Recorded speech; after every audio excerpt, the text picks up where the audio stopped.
So I did some reading last night after I finished playing, and it doesn't seem like the game is timed the same way that Kingmaker was. The only way it's timed is that you need to do all these red quests before you finish the chapter. The problem is I have absolutely no idea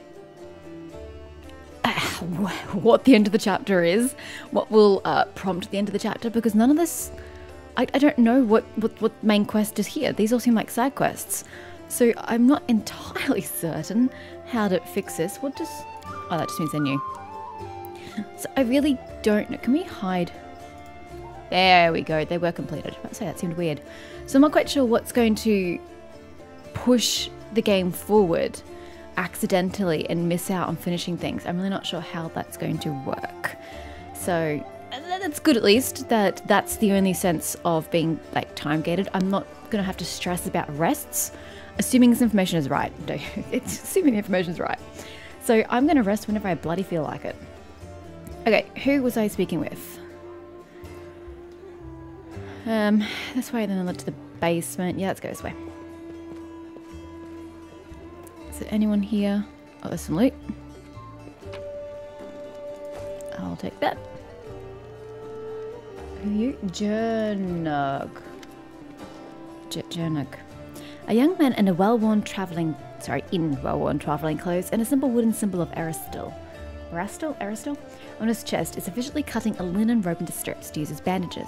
Despite his physical exhaustion, he works with zeal, singing some tune about red braids and ripe sheaves of wheat under his breath.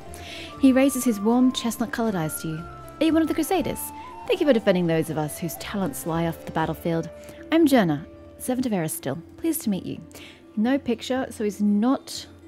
companion. What are you doing?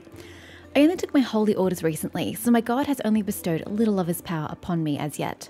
I'm sorry to say that the number of wounded fighters in this tavern is far beyond my power to heal, but there's a reason people say. Have faith in the gods, but look to yourself first. Okay, I may not be able to help the wounded with magic, but I can at least cut up bandages. I like his initiative. He can't help in the main way they needed help, but he can help peripherally. What are you doing here? Oh, sorry, are you from around here? No, I was just passing through Canabras. I was sailing down that old man of ours. The Great Ceylon River. You refer to a river as an old man? That's the first time I've ever heard that kind of phrasing. To a village by the name of Chili Creek. I happened to land in the city on the eve of the festival, and I'm ashamed to say I decided to stay for a day to enjoy myself. But I ended up staying in the city longer than I'd bargained for. Chili Creek, where is that? It's a small fishing village. It's not even marked on some maps, but people do live there. What they don't have is a priest. They have no one to heal their wounds, no one to offer prayers for a good catch, no one to give their dead a dignified burial. And the Worldwound is a stone's throw away. Oh, they're closer to the Worldwound, okay. So I'll be setting for sail for Chili Creek to serve my god and my people. Once we've held Canabras, not sure the pronunciation, I'll be going there. If by the grace of the gods, good gods, we all survive this, you should come and visit me sometime. But why? What are you going to do for me? You'll find the village here on the bank of the river. He marks Chili Creek on your map. Aren't you a young and inexperienced cleric afraid to go to the border of the Worldwound? Wait for the liberation of Canabras. Okay. I won't lie. I'm afraid, but what can I do? Those villagers are simple people. Every day of their short lives is spent doing hard, honest work. That's exactly the kind of life I want. Something simple but meaningful. If I had centuries ahead of me, like the elves do, I might have spared some 50 years or so to travel around the world, the young man says with a smile. Or maybe even 100. Why not? But I don't have time to spare, so I want to spend my short life in the place where I'm needed most, even if it's dangerous. Especially if it's dangerous. I could use the help of a cleric. He makes a helpless gesture. Aristil knows I'd be glad to help you, but it's no use. My spells are depleted and I have no training in potions or scrolls. See this robe I'm cutting up for bandages? It's the second to last one. Okay, well, thanks for that. Useful.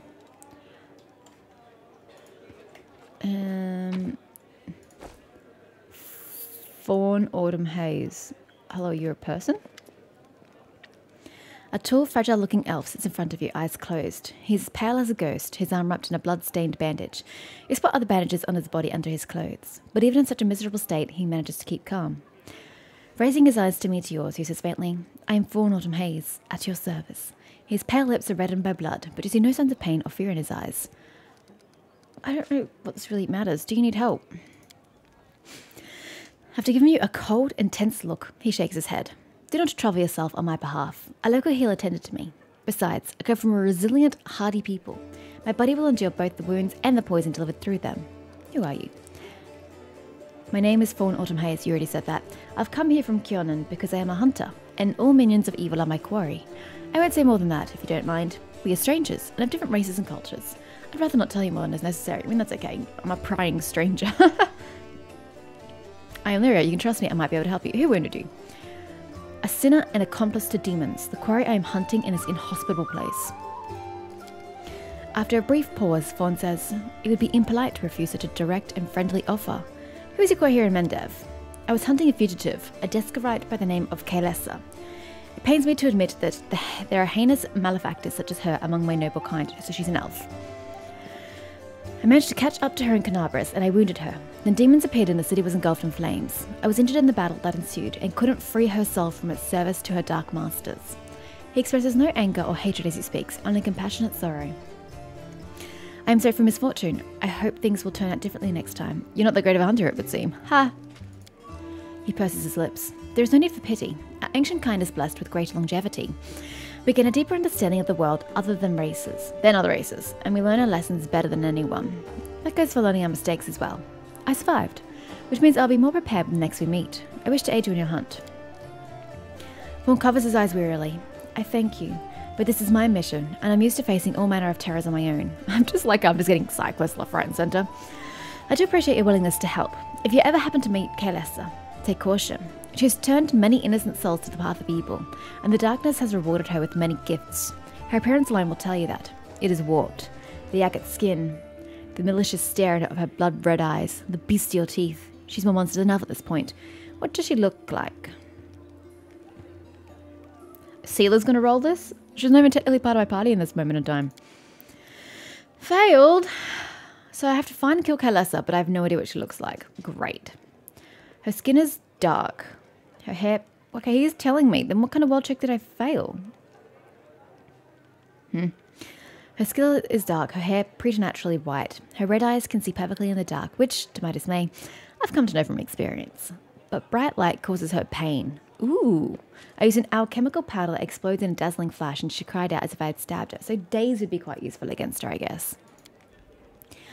It's clear that this woman is a faithful servant of darkness. The marks that Kaelessa's masters have left on her appearance say as much. I'd like to get to know more about you. I have no more questions. I have to go. Good fortune to you. Okay, so that gave me a second quest. That's the Chili Creek.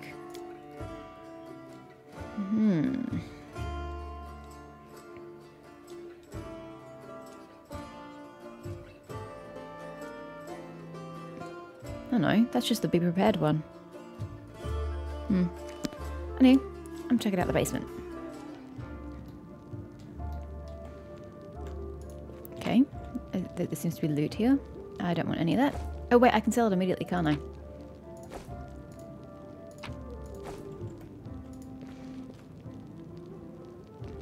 Who's this? Surrender thyself, Delvin. Eomade, protect us. What am I witnessing? Ha, got you again. How many times is that today? What is this? Take your jokes and shove them, tiefling. Oh, I have a tiefling friend. Well, easy there, chief. Don't hit me. Oh, hi, friend. I'm going to be overburdened in no time at all. Wow. I'm in... Okay, that's right. It doesn't matter because I am in a safe haven. Be right with you, tiefling. I'm just going to loot everything while I'm here. Oh, there's a lever here. Why is there a lever here? And where do you go? Outside. Well, I don't want to go outside. I haven't finished with inside. There are 2 levers. 3 levers? 3 levers in this joint. Are they all for the door? Wolyif. Hey, Chief! Ooh, hey, gorgeous. Come over here. I want to talk to you about something. Something really important. Why does he look like Molly Mock Tea Leaf? I swear he looks like him. The young tiefling sits cross-legged on the floor. He looks relatively calm for someone in shackles, but his tail whips back and forth in agitation. Do I have a tail? Gotta ask. Is that my... Do I have a tail? I can't tell if it's just shit on the floor whether that is my tail. I do have a tail! It's the first time I've seen it. Yay me. Quit bothering the decent people in here, Woljif, or I'll knock your teeth out! Are you shitty at him just because he's a tiefling? Or has he actually done something? What's it to you, Delvin Dum-Dum? You were told to guard me, and I'm not stopping you. But no one told me I had to shut my trap. Who are you? Woljif. Woljif Jeffdo. I deal in useful things. I can get you whatever you want. Anything. But there's just one problem. The tiefling rattles his chains and gives you a meaningful look. What do you want from me? I'll lay it out for you. Simple job, 30 minutes tops. We go someplace, talk to someone, and in return, whatever you want, I'll get it for you. Some extra rations? No problem. Armor, weapons, scrolls, you name it. It's as good as yours. If you need my help with something, whistle and I'll be there. I'm handy enough with knives too, and even my magic know-how isn't too shabby. He's like a rogue with magic? Are you an arcane trickster? What a load of guff! If you were good at magic, you wouldn't be stuck in here now, would you? Don't you listen to him, Chief. He'd find fault with the Queen herself. I'll be useful to have in battle, and I'll sell whatever you want at a reasonable price. It's your lucky day. You won't meet another gem like me in Canabras. Why are you in chains? Does it really matter? Don't get hung up on the past, Chief. Don't Stop calling me look to the Chief, future. damn it. It's irritating. Live in the here and now. He was caught thieving. Your shadow, what was that? Get me out of here and I'll tell you. And don't worry, it's not contagious. I can't help you while you're chained up here. How can I free you? That's easy. You know Irabeth? Feisty looking gal, always wears armor. You can't miss her. She's the meanest fighter in the whole city. When you see her, put in a good word for me, will ya? Tell her there's this guy Woljif locked up for no good reason in the Defender's Heart. Well, for the follies of his youth. And he really wants to get out on bail so he can keep up his good behavior and make a contribution to society. You got that? Will you do it? I mean, I'm pretty sure I could just open the levers, but the guards aren't going to react too favorably to that. So let's go talk to Erebeth. I knew I could count on you. Knew it the moment I laid eyes on you. Out on parole. Okay. Don't make me free you by using all the levers. I'll get in a lot of trouble. Right. Who's next? Is it outside? Yes. Okay. This side of the room then. Oh, there's a little stage to perform on. So that was Staunton there. You guys are nobody. Comes Crusader, Noble, Survivors, Anevia. Anevia, in muted colours, blends almost perfectly into the background. She appears relaxed, but her seemingly unfocused eyes are taking in everything around her, tracking and filtering potential threats. The only tell is the way she drums her fingers on her hip near her weapon sheath. She shows no sign of her injuries and confidently leans on her previously broken leg. She pretends to have just noticed you, even though she watched you approach from afar. Oh hey! See how they patched me up? Now I can run, jump, or dance a jig if I feel like it. Are there any suspicious places in the city I should pay attention to? There were a couple of spots I wanted to check out. Oh my god, this game is going to take like 200 hours at this rate. I have so many side quests. But I didn't have time. If there really is a den of cultists there, it'd be good if you could swoop in there and bust some heads. You don't even need a search warrant. Anevia shoots you a crooked smile. First one is the Silken Thread. It's a funny little tailor shop that doesn't take any orders and never buys any fabric, but they always seem oh so busy. They're busy with something in there, right? Something it ain't. Silken Thread Atelier has been revealed. Second one is the Alchemy Shop, Topaz Solutions. I tell you, I'm going everywhere in the city. And they trade in everything, not just healing potions. Judging by the ingredients they've been buying on the black market, there's something fishy about the alchemical rituals going down in that place. Topaz Solutions has been revealed. Okay, I don't really care to ask more questions. Cool.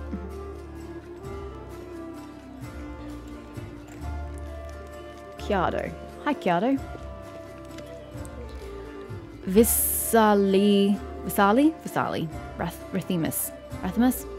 A stout old man with a fuzzy grey beard mumbles a prayer. He looks as tired as everyone else in the tavern, but determination is stamped on his haggard face. What can I do for you? Show me the scrolls you're selling. You should tell... Hi, I have no money. I'm broke. Hey, I just picked up some shit. You like?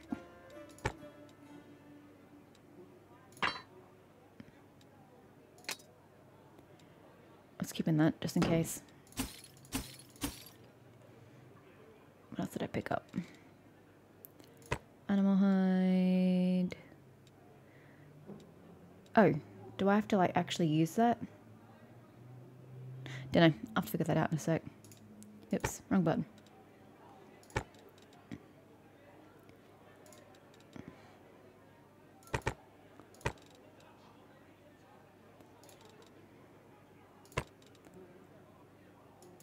Oh, wait, not the diamond dust. Yep, okay. 229 to me, yay. Oh, there's even more over here. God, how much did I pick up? I don't think I picked up that much. Apparently I did. Right. And then what have you got? God, so many. I never even use these. And yeah, that's my problem, but... Ooh, Scroll of Burning Arc. Creature within close range. Ugh. Reflex half save. Everything is burning one enemy nearby plus one additional enemy per 3 caster levels, each of which will be within 15 feet of the primary target. Oh, the primary target. Okay, cool. So it's like electric arc, essentially. There's 1d6 points of fire damage per caster level. So be doing 2. Actually, no, I'm level 3 now. I haven't leveled up, but I'm level 3. So it'd be 3d6. Right?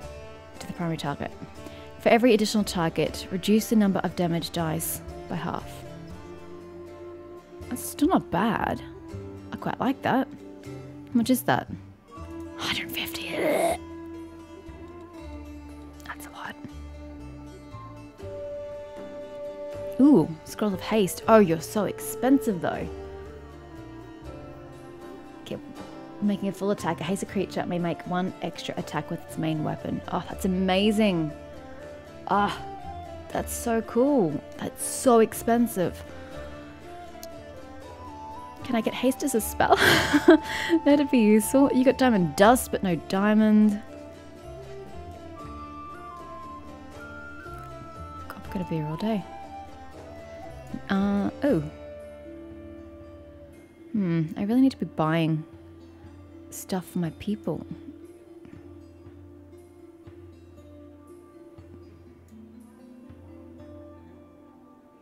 God, there is so much. Molten Orb. All creatures within a 5-foot burst centered on the target within close range. Nice. 2d6 points of fire damage. Every creature within 5 feet where the ball hits takes 1d6 points of fire damage. That's cool. So it does direct damage and splash damage.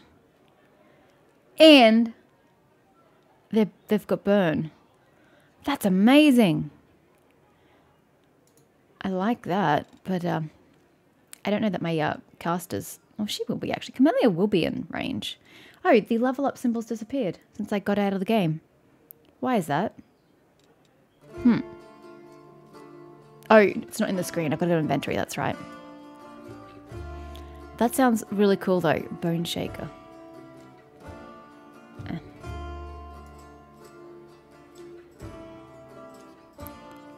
God, there's so much here. You got a Scroll of Bane. Do you have a Scroll of Bless? What kind of order is this shit even in, by the way? Oh, Camellia can get Bane, can she?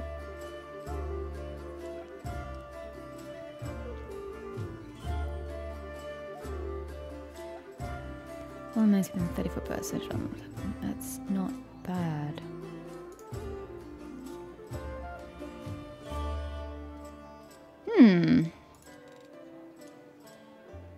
Maybe I should... Can I change up her spells?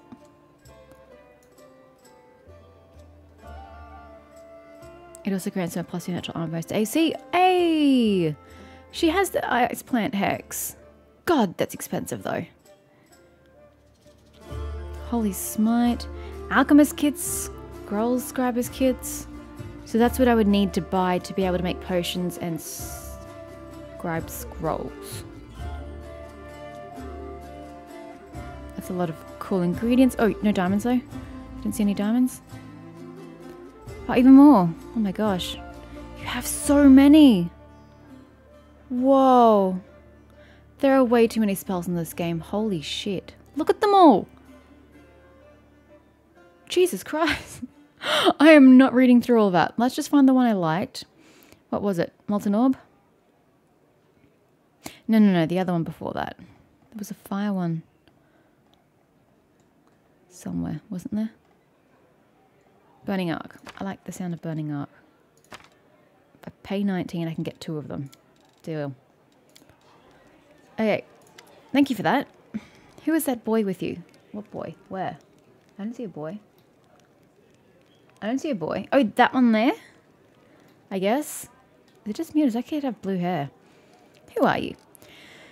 Vasali Rathmus, rector of the local temple of Abadar. The temple is gone, though, and if we snooze here for much longer, the city will be lost as well. Who is that boy with you? This one? Cardo the shepherd, my apprentice. He's a smart boy and his faith is strong. He serves a Rastal, though, but there's still something he can learn from an old servant of Abadar. He'll be a great cleric when he gets a little older. What kind of help can I expect from you? First, I sell scrolls. I have a lot of them. Yeah, I noticed. Something for every emergency. Second, while you're here in the tavern, I can read one for you. Guaranteed, no surprises. But you'd better not go into the city without a cleric. So, I won't be going there myself. I'm too old at powers are needed here. Everyone keeps telling me about clerics, but no one's offering me a cleric. I need a cleric. I'll need a cleric. Yeah, okay, no, this person here is Kiado. Oh, I can't actually chat. Okay, Lan. Lan greets you with a nod. Here for a chat? I've been waiting for you to come and see what strange beast you've taken into your party. I'd like to know more about you. Let me guess, your first question. Can you wear a hat with your one horn? Am I right? Dude, I've got horns myself. I'm hardly going to discriminate against a single horn. You speak common much better than the rest of your tribe. Funnily enough, common isn't all that common underground. But your observation is correct. I used to live on the surface with my parents for a while, and had a chance to learn a couple things. The language, and the fact that every peasant who sees my scaly mug screams, "Demon!" and runs away. I don't know if you're interested, but my mum wasn't from an underground tribe. She was a smuggler, the kind that used the dungeons of Canabras to secretly move and store goods. One time, 2 gangs couldn't agree on how to share a prime cart, get into a fight, and the winner threw losers down a hole, dead and living alike.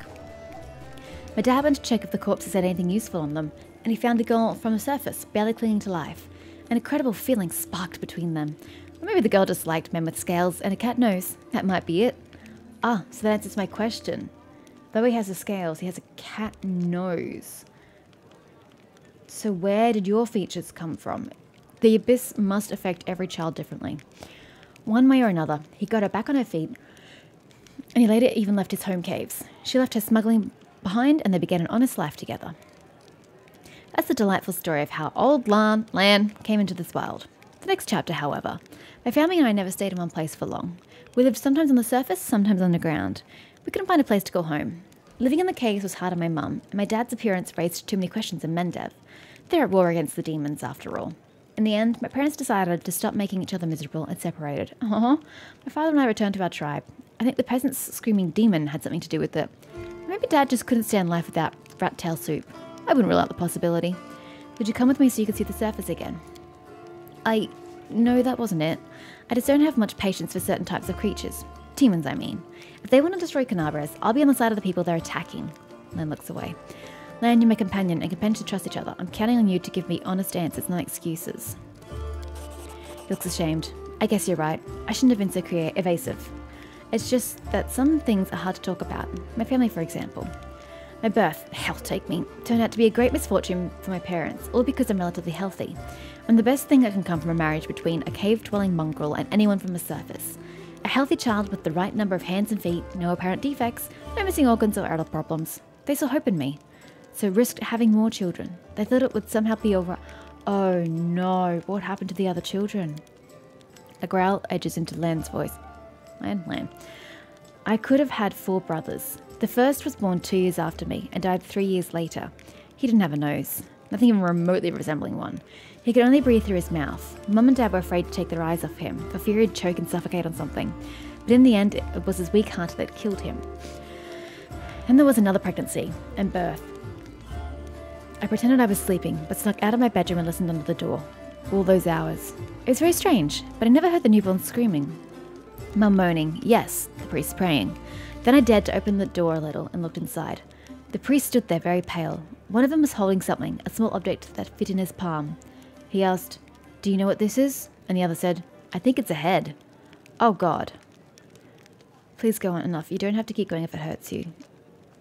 Oh. I want to know, though.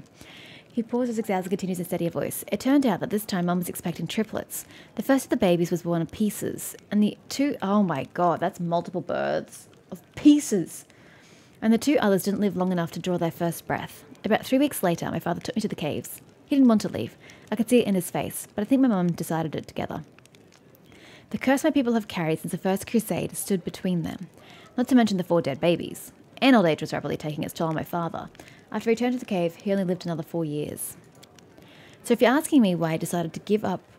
decided to go up with you to the surface and join the Crusaders. Well, the answer is, I've always wanted to. I was afraid to leave my tribe, but it always haunted me that I'd die in a world where 4 crusades could do nothing to stop the beast from the abyss, and the number of victims kept growing. I want to change that, or at least try to. And if changing things is too much to ask, then at least get a little revenge. The ones who are behind the Worldwound owe me a great debt. Lives of 4 brothers, all my mother's tears, my father's broken heart. It's a lot. It's so much that killing a couple of demons won't do it for me. I want to do something real, and I'm ready to pay any price. Call it my personal crusade if you like. And gives you a slanted grin. I used to think that things would be better if I'd never been born. But now I think I was born for this, to settle the score. Why didn't you go up and join the Crusades before? I couldn't just abandon my tribe. I'm their best hunter. They'll have it much harder without me. But now that the demons have nearly destroyed Canabras and the caves almost collapsed on their heads, sitting and waiting it out just wasn't an option anymore. Anyway, I'll be more useful up here than I am down there. Plus, the chief let me go, which means my debt to the tribe has been paid. Would you like to find your mother? No. The word flies from Lan's mouth faster than an arrow. Then, after a pause, he continues. I don't want to meet her, not because I feel any resentment. It's just that she's a half-elf. Is it Kalessa? She's barely got her first grey hair, and I'll be a ramshackle old man. She's buried enough children. There's no need to make her witness the death of another. I hope you understand. I am very truly sorry. Lan smiles, this time sadly. Well, then I'm very lucky. I met someone who not only helped me choose the right path, but is happy to listen to my whining. Your parents' love didn't survive hardship, but that doesn't mean the same thing will happen to you. What if you find true love, someone who won't leave you no matter what? Oh God, I hope this isn't a romance option. And break my beloved's heart when I die in her arms 5 years later? That's a fine thing to do to the person you love. And again, there's a chance I'll inspire some tragic bard to write a tearful ballad.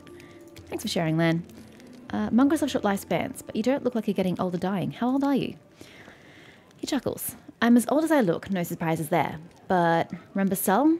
He's 10 years older than me. I remember... Really? I pegged him for more. I remember him back when he was a fearless warrior, and day by day I watched him turn into an old man. Him and my father. It happens very quickly. First you miss a shot because you didn't see the target as clearly as you used to. You think it's because your eyes are tired. You tell yourself it'll get better tomorrow. Then you notice you're having trouble breathing. That climbing is harder than before. Then it clenches and unclenches his human fist. Your fingers stop bending. You have to tie your sword to your hand. You can't even put on your greaves without help. When you're washing your face in a stream, sometimes you catch sight of a grey-haired, wrinkled old man you don't recognise. And this goes on until one day you come across a cave beast and you don't realise you can't outrun it. He takes a breath. My dad kept diaries, marking all the signs, and I saw it too. Last year I had to help him get out of bed, help him dress, remind him to eat. Sometimes he forgot my name. I told him that we should have stayed on the surface, and I joked that dodging a goddess was behaviour unworthy of a crusader. He meant for Asma. Every morning I wake up and check how I feel, but there are no signs yet. Even so, I know I don't have much time. I need to do something useful before I forget why I came here. Okay, I want to talk about Wenduag, do I? Are you sure? Lan sighs. Alright. I don't actually care. So, can you wear a hat with your one horn? Sure I can, but certain designs don't suit me too well. He speaks in a deadly serious voice. Ha! That's hilarious. Two more people, we think about life on the surface must be very different. You said you were prepared to risk your life for something meaningful. What you mean? I really don't want to, like, chat about all of that. It's a very time-consuming endeavour. My patience is only so long. Lord. Seela! Seela smiles at you warmly. Hey there! During that march through the dungeon, we never got the chance to exchange a proper greeting. It's high time I shake your hand. I'd like to know more about you. Where are you from? I'm a little bit from Geb, a little bit from Katapesh, mostly from the Knights of Yamaday. What do you mean you're a little bit from Geb, a little bit from Catapesh? Should you just bounce between the two countries? I know they're next to each other, but like, honestly. You're either from one place or the other. I was accepted and began my training at 14. I belonged to their ranks more than I belonged to any other place. You've come to Mendev by a long road. Yeah, Jesus Christ. That's a long way. That's like the entire length of this continent. A very long one. Sila looks at you cheerfully. A traveller is expected to have amusing stories. Unfortunately, I have only 3 tales of any interest, and I like to save them for our next feast. Otherwise, I won't have anything to show for myself when it's time to start bragging. And that just won't do. Especially since I'll win the right with my cautionary tale of a battle with chupacabras.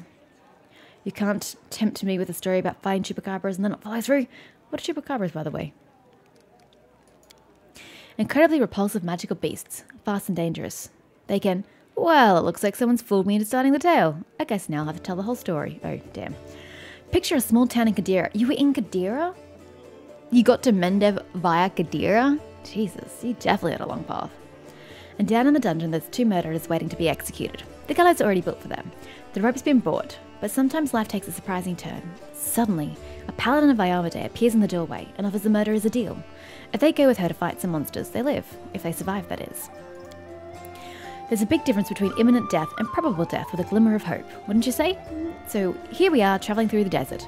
Me and my friend, a priestess of Sarenrae, along with the little ratfolk fellow who'd asked for our help, and the 2 cutthroats. We get to the ratfolk village and saw their bodies lying around, all drained dry. We figured we'd have to fight vampires. That's how the little ratfolk described the monsters who attacked their village. That's why we went in all brazen-like.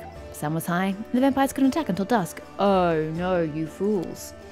But we never got the chance to look around. Black shadows, quick as the wind, attacked us from all sides. Not vampires, but chupacabras. One of our lads we pulled from the gallows got killed right away. The second one ran for his life. That left me, the ratfolk, and Kira. Hey!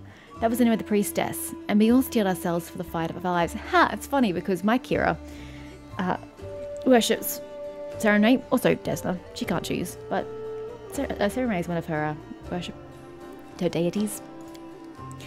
And just when we thought the end had come, with the chupacabras surrounding me like a pack of dogs around a bear, and our ratfolk friend wounded her down, and the teeth of the quickest one of those blasted monsters was clenched on Kira's shoulder. Right then, when all hope was lost, the other lad from the gallows suddenly comes running back. He kills the beast attacking Kira. I'm sure you know what a turning point in a fight looks like. Well, this was it. A moment before we were lost, and a moment later we had it back under control. The chupacabras dropped dead, one by one. The little ratfolk is reunited with his family, who were hiding in the basement. The priestess and I closed the eyes of that boy from the gallows who saved us. Aww, it was a shame he didn't survive the fight. May the gods keep his soul in his journey through the afterlife. That's a good story. He could have died in disgrace in the gallows, but instead he died a hero. And I'd fancy the stunt earned him some points at his final judgment. It's smart to remember our journey doesn't end in death. Had it not been for that mercy, Milos, that was his name, would be hanging from a noose, and me, Kira, and all the ratfolk would be dead in that village. Someone told me that a kind deed done by an unkind person is 100 times more precious. I would agree with that. I would agree with that statement. By the same token, an evil done by a noble soul is 100 times more horrifying. That's what I really wanted to say. The chupacabras were just a good starting point. Cool. I don't really care. Everybody said your friend Jana Aldori is missing. Do you know where I should look for her? Erebeth is worried about her fighters. I understand that. I want to look for Jana myself, so I didn't distract you. But since you're in this too, I could use some help. Jenna and I met in Canabras a few days ago and just hit it off. We went drinking together. We went to that unforgettable celebration together too, but we got separated in the crowd. So we should start looking from the main square. That's where I last saw her. Why'd I have to go to the main square? Oh yeah, to cross the breach. Jenna's a good fighter, even if she is green. She couldn't have become an Aldori otherwise. I hope that means she's alright. Cool. Bye.